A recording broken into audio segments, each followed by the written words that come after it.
tentang budaya positif yang ada di sekolah kita. Baik, kita mulai dengan acara kita pertama, awali dengan doa.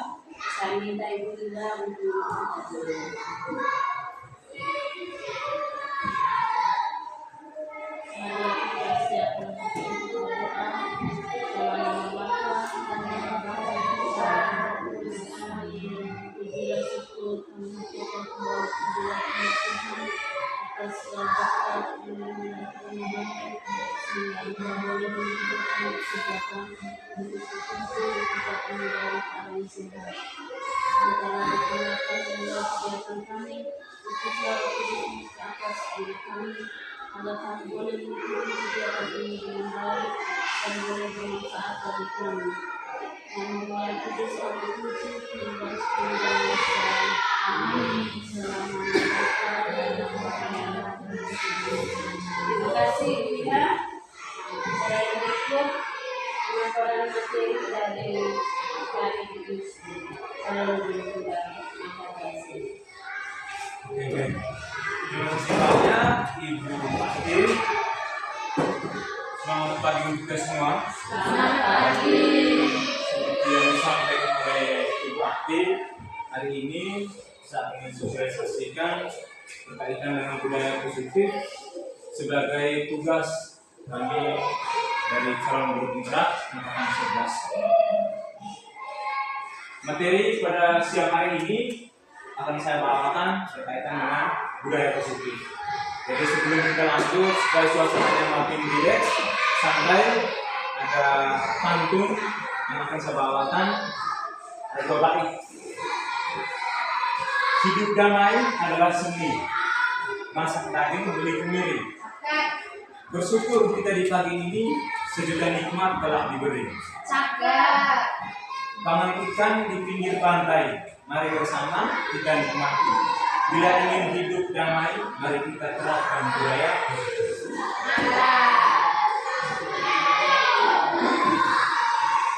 Untuk pagi hari ini kita ada kesempatan belajar.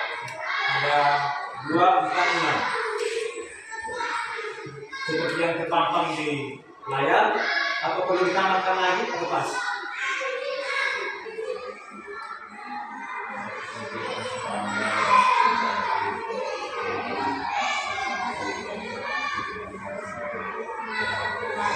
Pas? Oke, terima kasih. Kita lanjut.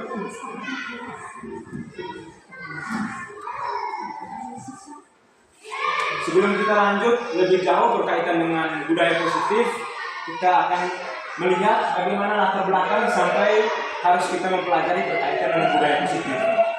Latar belakang ini dilatar-belakangi oleh tiga tokoh pendidikan, yaitu Bapak Ki Hajar Dewantara. Salah satu filosofi yang dia angkat itu, di mana kita guru harus bisa dijadikan sebagai seorang petani. Misalnya petani di kebun, di sawah, di mana seorang petani itu kalau di sawah pasti dia itu lebih memperhatikan dia punya padi. Seperti yang teman-teman lihat di layar, kita ambil contoh kebandingannya dengan hidup tumbuh-tumbuhan seorang petani. Dalam hakikatnya sama kewajibannya dengan seorang pendidik yang menanam padi misalnya. Ada dapat mengumpul tumbuhnya padi, dia dapat memperbaiki kondisi tanah, memelihara tanaman padi, memberi pupuk dan air, serta membasmi ulat. Sama halnya dengan guru. Guru di kelas pasti terus memfasilitasi murid, memberi bagaimana untuk berpikir, mencari solusi, mengatasi segala kebutuhan murid di dalam kelas. Seorang petani dia tidak mungkin dia menanam padi, dia harus menuntut padi menjadi jagung, tidak mungkin. Sama halnya kita dengan siswa. Kita kalau memilih anak misalnya si A, tidak mungkin kita harus samakan dengan si B, karena kemampuannya pasti berbeda. Baik, kita lanjut. Itu bagian dari latar belakang berkaitan dengan budaya positif.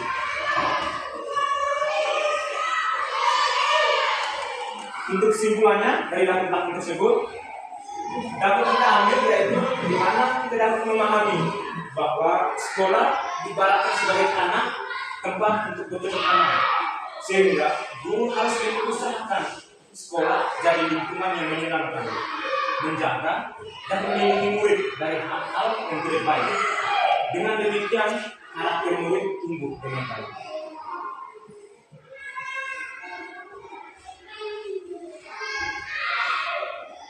Nah, termasuk berkaitan dengan budaya positif.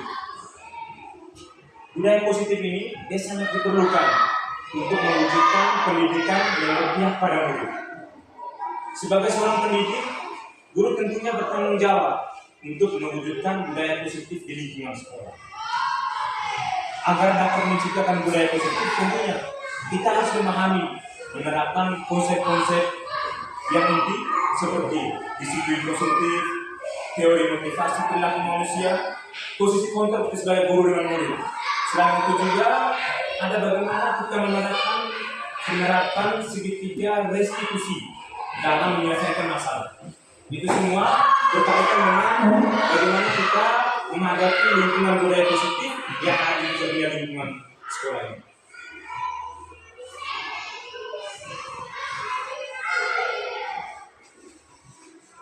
Nah, dalam mewujudkan budaya positif diperlukan kerjasama yang baik antara stakeholder sekolah. Selain kerjasama yang baik, tentunya akan terjalin dengan adanya dukungan komunikasi serta kolaborasi dan toleransi, sehingga budaya positif mau terwujud, tentunya semuanya akan tercipta murid yang merdeka dan bahagia, di mana guru yang saling mendukung dan menguatkan serta lingkungan sekolah yang nyaman dan aman. Kalau budaya positif di lingkungan kita punya sekolah sudah tercipta, tentunya mulai dari pihak kepala sekolah, komite, warga sekolah, tentunya kita harus saling mendukung.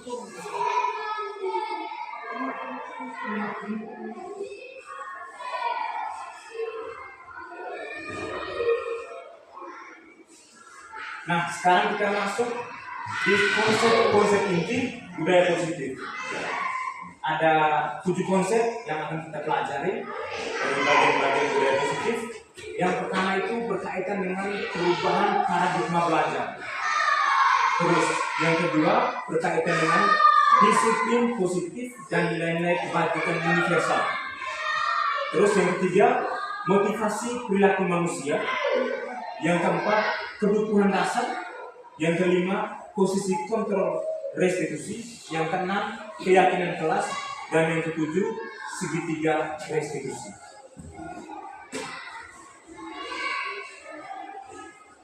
Yang paling pertama kita lihat berkaitan dengan perubahan paradigma belajar.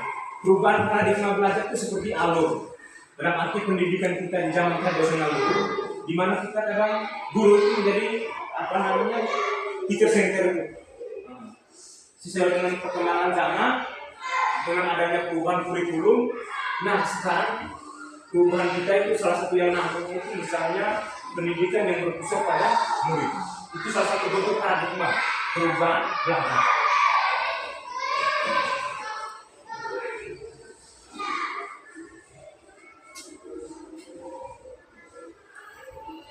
Selanjutnya disiplin positif.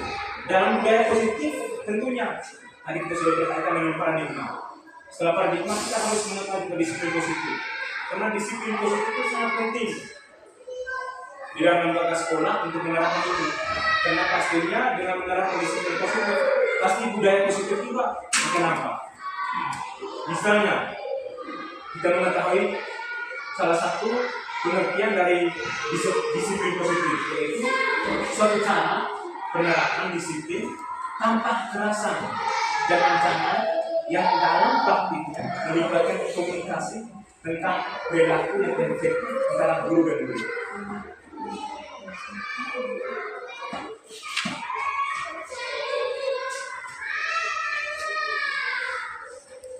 Anak-anak kita tidak boleh menjadi seorang yang memberi hukuman atau memberi ancaman pada peserta didik.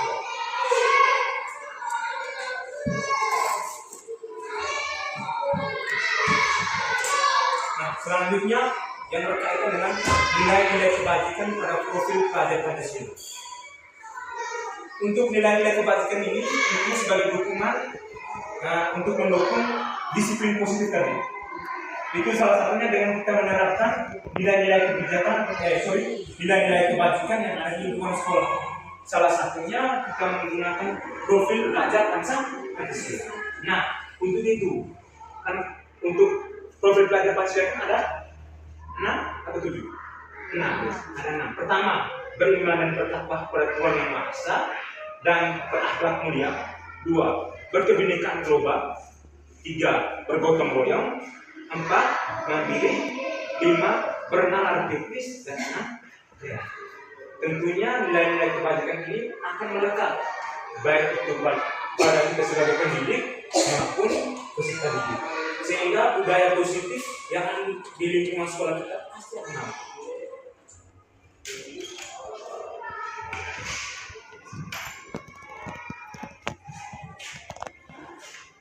Selanjutnya berkaitan dengan motivasi perilaku manusia. Ada 3 motivasi perilaku manusia menurut Leon Gosen dalam bukunya Restructuring School Discipline. Itu ada 3. Yang pertama, untuk menghindari ketidaknyamanan atau hukuman. Yang kedua, untuk mendapatkan imbalan atau penghargaan dari orang lain. Yang ketiga, untuk menjadi orang yang mereka inginkan dan menghargai diri sendiri dengan nilai-nilai yang mereka percaya. Saya ambil contoh misalnya kita sebagai pendidik. Misalnya di lingkungan sekolah ini saya ambil Ibu Ilan misalnya. Pada motivasi yang 3, Ibu Ilan dengan sendirinya motivasi muncul dari dalam diri. Oh, saya mau datang sekolah tidak boleh terlambat. Itu berarti bentuk kesadaran yang timbul dari dalam dirinya Ibu Ilan. Dengan sendirinya bukan berarti Ibu Ilan ini bertindak atas keinginan teman-teman guru lainnya, tapi keinginan kesadaran dari dirinya Ibu Ilan bahwa saya mau dengan sendirinya datang sekolah untuk jangan. Dengan kesimpulan bahwa motivasi perilaku manusia adalah dorongan yang berasal dari dalam diri manusia untuk melakukan sesuatu yang berkaitan dengan tujuan tertentu. Seperti contoh tadi, Ibu Ilan tujuan datang sekolah supaya jangan terlambat. Dengan sendirinya bukan karena aturan yang dibuat supaya kita datangnya tidak boleh terlambat. Tapi dengan sendiri muncul dari dorongan dari dalam sendiri untuk datang sekolah jangan. Selanjutnya berkaitan dengan kebutuhan dasar manusia. Tentunya kebutuhan dasar manusia ini yang melekat pada diri kita sebagai seorang pendidik maupun peserta didik. Untuk kebutuhan dasar ini ada 5 yang mendukung dan menunjang untuk kehidupan kita di lingkungan sekolah ini. Yang paling pertama, misalnya ada kebutuhan bertahan hidup atau survival. Terus yang kedua, ada kasih sayang, merasa diterima atau love and belonging. Benar di buku bahasa Inggris. Yang benarnya bagaimana di buku bahasa Inggris? Bacanya. Yang kedua, love and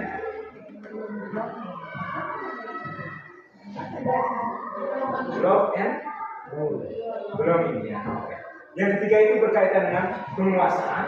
Yang keempat, kebebasan. Dan yang terakhir itu senang. Nah, dari 5 kebutuhan dasar ini, dia tentunya pasti melekat pada diri kita sebagai seorang pendidik maupun pada peserta didik. Karena dengan 5 kebutuhan dasar ini, segala bentuk yang kita harapkan tadi, seperti budaya positif di sekolah yang kita terapkan, dari pertama tadi ada disiplin positif, semua akan terwujud kalau kebutuhan dasar kita ini selalu melekat dalam diri kita masing-masing. Selanjutnya ada push control.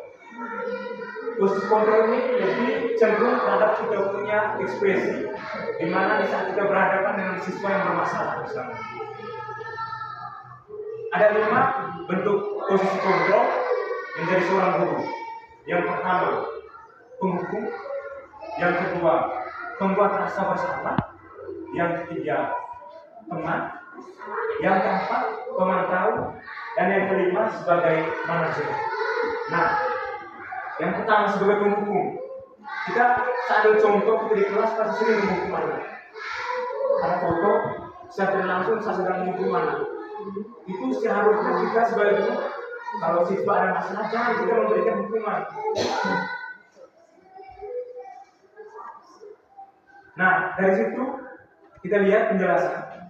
Seorang penghukum bisa menggunakan hukuman fisik maupun verbal. Orang-orang yang menjalankan posisi penghukum senantiasa mengatakan bahwa sekolah melakukan sistem atau alat yang dapat lebih berpikir lebih dalam lagi. Guru-guru yang menerapkan posisi penghukum akan berkata, di saat kita berhadapan dengan murid kalau bermasalah, fakta yang sering kita keluar dari kita sebagai seorang pendidik, misalnya patuhi aturan saya atau awas. Padahal itu secara tidak langsung kita sudah memberikan penekanan kepada mental siswa itu merasa tidak percaya diri. Selanjutnya selain membuat hukum, yang selanjutnya itu membuat merasa bersalah. Nah, pada posisi kontrol yang kedua ini, biasanya guru akan bersuara lebih lembut. Membuat rasa bersalah akan menggunakan kalimat yang membuat orang lain merasa tidak nyaman, bersalah atau rendah diri. Biasanya kata-kata yang sering keluar dari seorang guru seperti ini. Ibu sangat kecewa sekali dengan kamu. Barangkali bapak atau ibu harus memberitahu kamu ya. Biasanya anak-anak pada masa kita sering sekali begini. Aku sudah halus tuh. Mulai awal berbahasa kita mendekatkan diri dengan orang. Padahal dia sudah bahwa dia sudah berbuat salah. Di posisi ini, tentu murid akan memiliki penilaian diri yang buruk tentang diri mereka. Murid merasa tidak berharga dan telah mengecewakan orang-orang di sana itu. Dan arti seperti ini, kita menanamkan sikap seperti itu, namun posisi pribadinya peserta didik ini tidak merasa seperti itu. Dengan satu merasa bersalah dengan sendiri.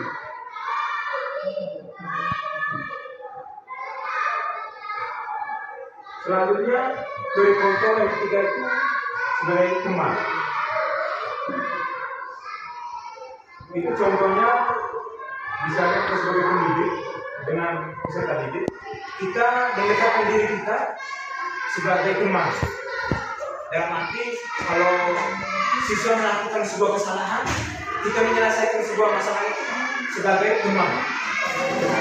Sehingga apa yang disampaikan dalam kegiatan ini seperti guru pada posisi ini tidak akan menyakiti murid, walaupun dia sudah bersalah, dan kita tidak menyakiti dia. Namun akan tetap berupaya untuk mengontrol murid melalui persuasi. Posisi teman para guru bisa negatif ataupun positif.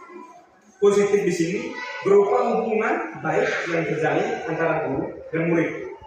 Guru di posisi teman menggunakan hubungan baik dan humor untuk mempengaruhi seseorang. Misalnya, peserta ini sudah melakukan kesalahan. Jangan sampai kita sebagai seorang pendidik, kita dengan sendirinya langsung marah saja. Tapi kita coba menggunakan teknik pendekatan teman. Bisa dijadikan sebagai dia tidak punya anak sendiri. Walaupun dia sudah berbuat salah. Nah, kata-kata yang sering keluar dengan lembut bukan seperti ini.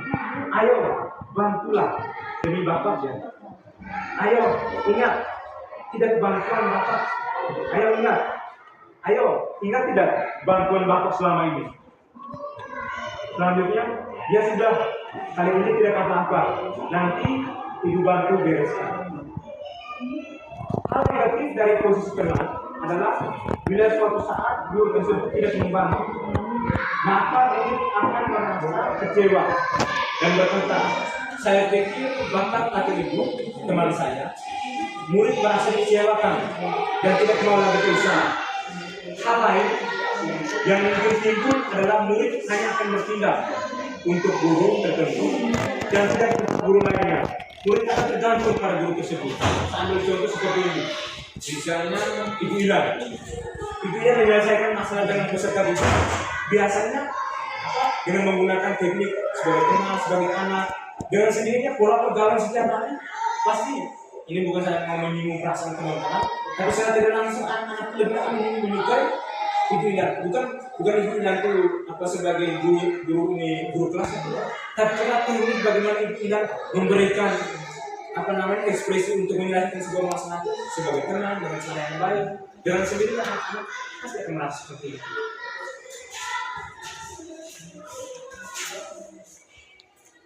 Selanjutnya, teori kontrol sebagai pemantau.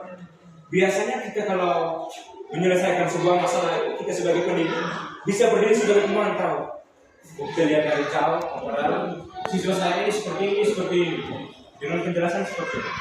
Memantau berarti mengawasi. Pada saat kita mengawasi, kita bertanggung jawab atas bila orang-orang yang kita awasi. Posisi pemantau berdasarkan pada peraturan dan konsekuensi. Dengan menggunakan sanksi atau konsekuensi, kita dapat menyisihkan hubungan pribadi kita dengan murid sebagai seseorang yang menjalankan posisi pemantau. Biasanya pertanyaan yang sering keluar dari kita dulu saat kita menjadi seorang pendidik dengan menggunakan teori kontrol pemantau. Apa yang telah kamu lakukan misalnya pendidik? Berdiri di depan kantor, ada satu siswa membuat kesalahan di sini. Misalnya ini, Yano, apa yang telah kamu lakukan? Nah, itu secara tidak langsung kita mengekspresikan diri kita, kontrolnya sebagai pemantau. Kalau manajer itu, kalau kita di struktur dalam kantor atau perusahaan, biasanya dia lebih ke seorang pemimpin. Nah, kalau teori kontrol untuk kita sebagai seorang guru, kalau kita menjadi balai manajer, di mana yang pertama itu guru itu berbuat sesuatu bersama dengan murid, mempersilahkan murid, mempertanggungjawabkan perilakunya. Selanjutnya, mendukung murid agar dapat menemukan solusi atas permasalahannya sendiri. Yang ketiga, seorang manajer telah memiliki keterampilan di posisi tenang maupun pemantau. Nah, untuk posisi manajer, seorang pendidik atau sebuah pekerjaan di sini berarti sudah memiliki teori kontrol sebagai guru seperti tadi yang pertama sebagai pemantau, selain pemantau dan teman. Nah, dengan sendirinya posisi kontrol sebagai manajer ini itu gabungan dari posisi kontrol sebagai teman maupun posisi kontrol sebagai pemantau. Untuk di sini kita ambil contoh, misalnya Pak Edu piket, ada siswa yang datang terlambat. Nah, pada saat yang terlambat, kita jangan sampai dengan sendirinya. Hai kau ini terlambat. Jangan kita menggunakan pendekatan tadi. Pertama, kita gabungkan ada posisi kontrol sebagai teman, ada posisi kontrol sebagai pemantau. Kita sudah lihat bahwa dia terlambat. Sebagai teman kita ambil dia tengok, kita tangan dia mungkin juga bisa bangun dan atau mungkin tubuh bahan lama bungkus bekal sehingga dapat sekolahnya. Nah, sampai di sini biasanya seorang manajer atau kita guru pasti akan berkata seperti ini. Apa yang kita yakini? Kembali ke keyakinan kelas. Pasti semua kita punya keyakinan kelas atau yang namanya kesepakatan kelas. Kesepakatan kelas yang seperti kita akan lalui itu yang pastinya kita sudah sepakat dan yakin kita harus jalankan. Hal lain, misalnya kita menggunakan kata-kata seperti ini. Sesuai dengan kita punya keyakinan kelas, kita akan bertanya, apakah kamu bisa dia memperbaiki ini? Misalnya tadi, ketika Ibu yang pikir, dia melihat kalau satu anak sudah terlambat. Di kalimat-kalimat saat kita memberikan pendampingan kita menggunakan hal seperti ini. Apakah kamu bersedia untuk memperbaiki ini? Besok kamu dia terlambat. Selanjutnya, saat memberikan hal-hal positif atau penguatan kepada siswa, tentunya di bagian akhir kita harus memberikan umpan balik kepada siswa yang mungkin masih tadi punya pikir tadi ada siswa yang terlambat. Di bagian terakhir itu, saya itu harus menasihati, misalnya agar besok itu jangan terlambat lagi, bangun lebih cepat supaya datang sekolah dengan baik. Itu mungkin bagian-bagian contoh yang berkaitan dengan posisi kontrol sebagai manajer. Nah, untuk posisi kontrol ada 5 posisi kontrol tadi sudah selesai. Sekarang kita masuk di keyakinan kelas atau sekolah. keyakinan kelas atau sekolah ini dia sering berkaitan dengan, nah kalau di sekolah sekarang itu kan pemahaman saya jujur, saya sebelum guru penggaraan itu saya pikir keyakinan kelas atau sekolah itu masih juga punya aturan sekolah ataupun aturan yang di kelas. Padahal keyakinan kelas itu atau keyakinan sekolah itu sesuatu yang dibuat dia tidak berjalan dengan aturan. Nah, ini pasti disepakati harus dijalankan. Kalau kesepakatan kelas nanti ini mungkin kita buat seperti contoh seperti ibu ini. Nah, kalau selama ini biasanya kita lihat dari kelas ke kelas itu sebuah kesepakatan yang dibangun dan menjadi keyakinan kelas yang ibu. Mereka benar-benar menjalankan apa yang telah disepakati.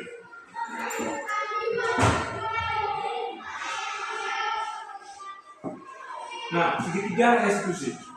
Segitiga restitusi ini adalah sebuah proses untuk menciptakan kondisi bagi murid untuk memperbaiki kesalahan mereka, sehingga mereka bisa kembali pada kelompok mereka dengan karakter yang lebih kuat. Restitusi merupakan proses kolaborasi yang mengajarkan murid untuk mencari solusi untuk masalah mereka dan membantu murid berpikir tentang orang seperti apa yang mereka ingin menjadi tujuan mulia dan bagaimana mereka harus memperlakukan orang lain. Nah, segitiga restitusi ini adalah alur untuk menegakkan keyakinan bersama di dalam kelas atau sekolah.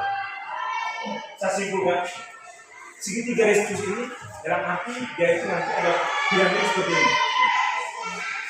Nanti dalam bentuk piramid yang pertama ada 3 unsur segitiga restitusi. Yang pertama adalah menstabilkan identitas, yang kedua adalah validasi tindakan yang salah, dan yang ketiga menanyakan keyakinan. Saya ambil contoh, misalnya tiketnya donasi. 3 unsur segitiga restitusi ini bisa kita praktikkan sehari-hari. Saya ambil contoh. Ini minggu tiketnya donasi. Misalnya ada kasusnya itu ya, misalnya anak-anak yang membuang sampah sembarangan. Mereka buang sampah itu saya akan di mana-mana. Seperti tadi yang saya sampaikan. Dengan sebetulnya ibu pribadinya ibu nasi pasti merasa kecewa. Sudah bersih, tapi anak-anak tetap selalu membuang sampah sembarangan. Nah, di situasi ini sikap atau solusi yang harus diambil oleh ibu nasi bisa menggunakan ini. Segitiga restitusi untuk menyelesaikan masalah anak yang sedang membuang sampah sembarangan tadi. Misalnya yang pertama, dia menstabilkan identitas. Dia panggil. Kalau menstabilkan identitas dia panggil dulu. Dia panggil. Misalnya yang buang sampah ini pribadinya si Astin atau ibu nasi sebagai guru pikir dia panggil. Dia panggil. Dan di saat dia panggil, jangan sampai seperti yang saya sampaikan. Dengan teori kontrol pembukti kita langsung marah, tapi kita menstabilkan identitas tanya. Pada saat misalnya anak yang membuang sampah ini pada saat dia istirahat, sudah datang, sudah makan. Karena itu nafsu tahu bahwa dia sudah berbuat salah, yaitu membuang sampah semua. Nah, di saat ibu nasi dengan sendirinya menstabilkan identitas anak supaya jangan merasa teguh. Dia lebih percaya diri ketika dia berada dengan ibu berpikir. Walaupun posisinya dia tahu bahwa dia sudah salah. Nah, di tahap yang kedua yaitu validasi tindakan yang salah. Nah, di saat posisi ini, Bunasi menggali sudah. Oh, tadi Pak Guru atau Ibu tadi sempat dia perhatikan dari jauh bahwa si Astin ini secara tidak langsung kamu sudah membuang sampah di anak kelas bersama. Dengan situasi tersebut, Ibu Nasi bisa menggunakan pertanyaan-pertanyaan yang seperti tadi, salah satu seperti ini. Maka tindakan yang dilakukan anak kecil ini benar atau tidak? Itu masuk dalam bagian validasi tindakannya. Nah, pada saat tahap yang ketiga berkaitan dengan menanyakan keyakinan. Menanyakan keyakinan ini misalnya intonasi. Kita di sini kelas ada biasanya kalau rata-rata punya kesepakatan 12 sampah ada. Nah di situ pada saat tahap yang ketiga ini intonasi harus dilakukan. Misalnya seperti ini. Asli, apakah ada tidak kita punya keyakinan kelas yang sudah kita buat di kelas bersama sebagai bentuk kesepakatan bersama atas tindakan yang telah asli berbuat ini. Dengan sendirinya anak itu kan mulai menyadari bahwa oh iya kita pernah sepakat bahwa tidak boleh membuang sampah sembarangan. Di situ keyakinan kelas atau kesepakatan kelas yang kita sudah tanya, dengan sendirinya anak itu mulai menyadari.